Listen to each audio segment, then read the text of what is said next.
Assalamualaikum warahmatullahi wabarakatuh. Di sini saya selaku moderator dalam presentasi mengenai analisis financial distress, Z-score, O-score, dan H-score. Yang pertama, nama kelompok kami dari anggota kelompok 7. Yang pertama saya sendiri, Wahyuningsih, NIM 2303 0110, dan rekan saya Muflihatul Alawiyah 2303 0007. Selanjutnya ada latar belakang pertumbuhan ekonomi Indonesia triwulan 4 tahun 2020.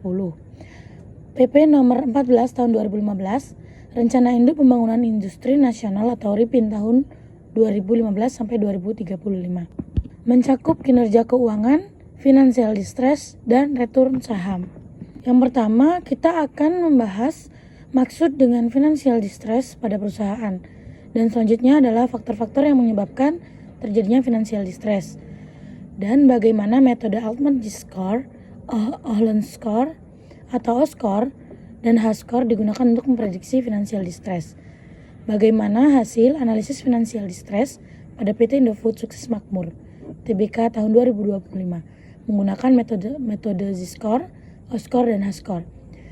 Dan yang terakhir, kita akan membahas metode mana yang memberikan hasil prediksi paling akurat atau relevan dalam menilai kondisi keuangan perusahaan. Nah, apa itu financial distress? Ada beberapa perspektif dari beberapa peneliti. Yang pertama, menurut Beaver 1966 dan para peneliti modern, financial distress terjadi ketika arus kas masuk operasi lebih kecil daripada total kewajiban yang harus segera dibayarkan, seperti bunga utang, cicilan pokok, dan utang dagang. Secara teknis ini disebut sebagai technical insolvency. Yang selanjutnya adalah perspektif laba atau profitability.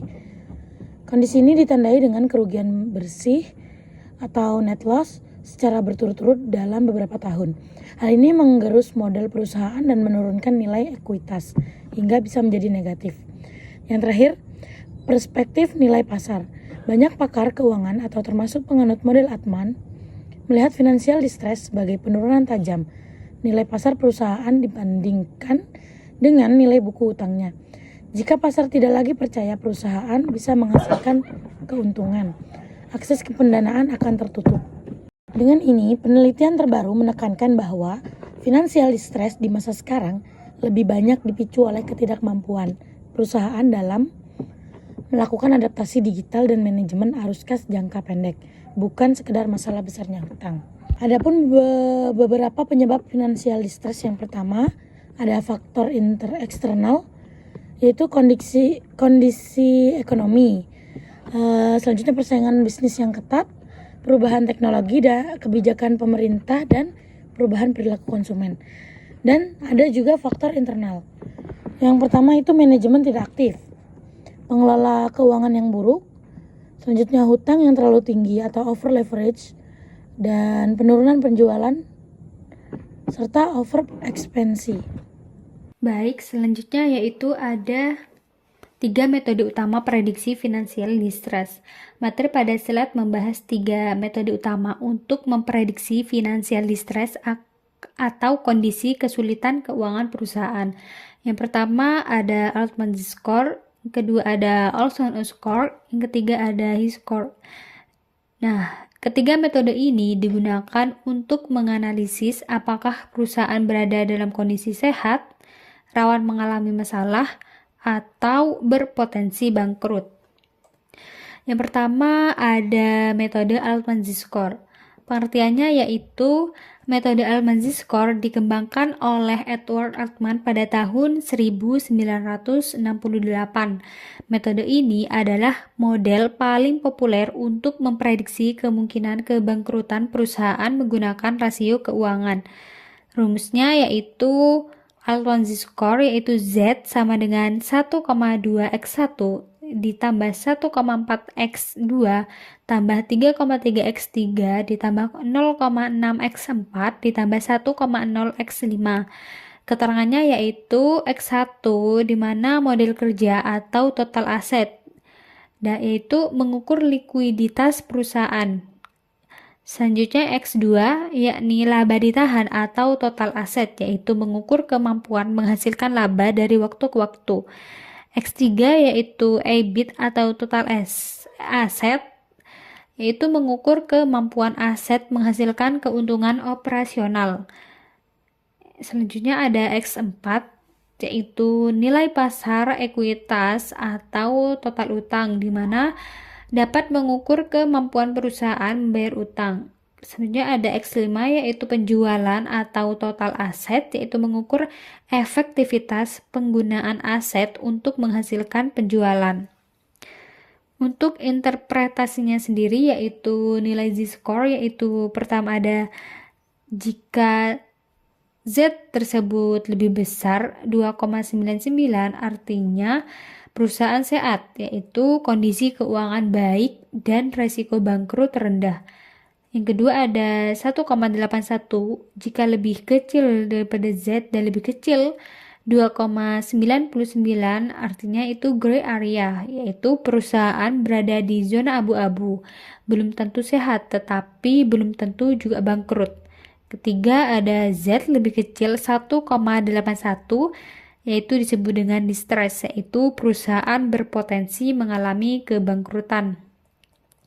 Jadi kelebihan Altman Z-score yaitu yang pertama ada mudah digunakan, kedua akurat untuk perusahaan manufaktur, ketiga menggunakan data laporan keuangan sederhana.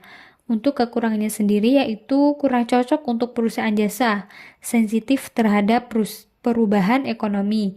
Ketiga itu ada tidak mempertimbangkan faktor non-keuangan. Yang kedua ada metode Olson score, di mana metode Olson score dikembangkan oleh James Olson tahun 1980. Metode ini menggunakan pendekatan probabilitas statistis atau logik model untuk memprediksi kemungkinan kebangkrutan perusahaan. Rumus Olson score yaitu O sama dengan min 1,32 dikurangi 0,407 X1 ditambah 0,03 X2 dikurangi 1,43 X3 ditambah 0,0757 X4 dikurangi 2,37 X5 dikurangi 1,83 X6 ditambah 0,285 X7 dikurangi 1,72 X8 dikurangi 0,521 X9. Penjelasannya yaitu model ini menggunakan banyak variabel seperti ukuran perusahaan, total utang, likuiditas, profitabilitas, arus kas, dan perubahan laba. Sehingga metode ini lebih kompleks dibanding Altman. Untuk interpretasinya yaitu semakin tinggi nilai O-score, semakin besar kemungkinan perusahaan mengalami kebangkrutan. Sebaliknya, jika semakin rendah nilai O-score, semakin sehat perusahaan. Kelebihan dan kekurangannya yaitu kelebihan Olson score yaitu lebih modern, cocok untuk berbagai jenis perusahaan, menggunakan pendekatan probabilitas. Untuk kekurangannya yaitu rumus lebih rumit, membutuhkan data lebih lengkap, dan perhitungan lebih kompleks. Yang ketiga yaitu metode H-score. Pengertiannya yaitu H-score digunakan untuk mengukur resiko finansial distress berdasarkan kombinasi beberapa rasio keuangan tertentu. Model ini lebih sederhana dibanding O-score. Rumusnya yaitu H sama dengan min 4,3 dikurangi 4,5 X1 ditambah 5,7 X2 dikurangi 0,004 X3, di mana pada umumnya terdiri dari profitabilitas, kedua ada likuiditas, dan yang ketiga ada struktur modal.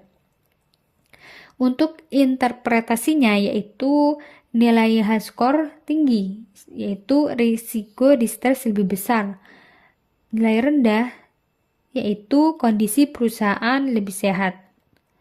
Untuk perbandingan ketiga metode ini yaitu pada Altman Z-score dapat mudah, rasio keuangan untuk tingkat kesulitannya itu mudah, pendekatan rasio keuangan, akurasinya tinggi, cocok untuk manufaktur, dan jumlah variabelnya itu ada 5.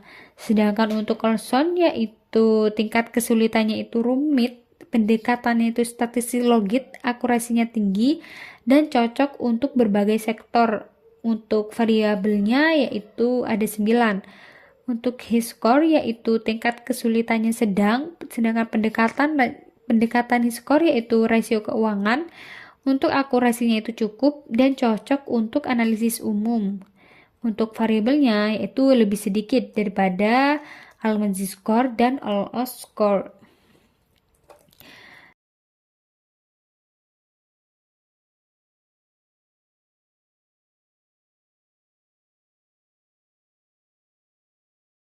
Dari pembahasan ini dapat disimpulkan bahwa ketiga metode ini digunakan untuk mendeteksi kondisi keuangan perusahaan, memprediksi potensi kebangkrutan, serta membantu pengambilan keputusan bisnis dan investasi. Untuk kesimpulannya per metode yaitu Altman Z-score paling cocok, paling populer, dan mudah digunakan. Sedangkan Olson score yaitu lebih kompleks dan modern. Untuk his score yaitu lebih sederhana, kompleks, dan modern. Baik, sekian presentasi dari kami kelompok 7. Terima kasih. Wassalamualaikum warahmatullahi wabarakatuh.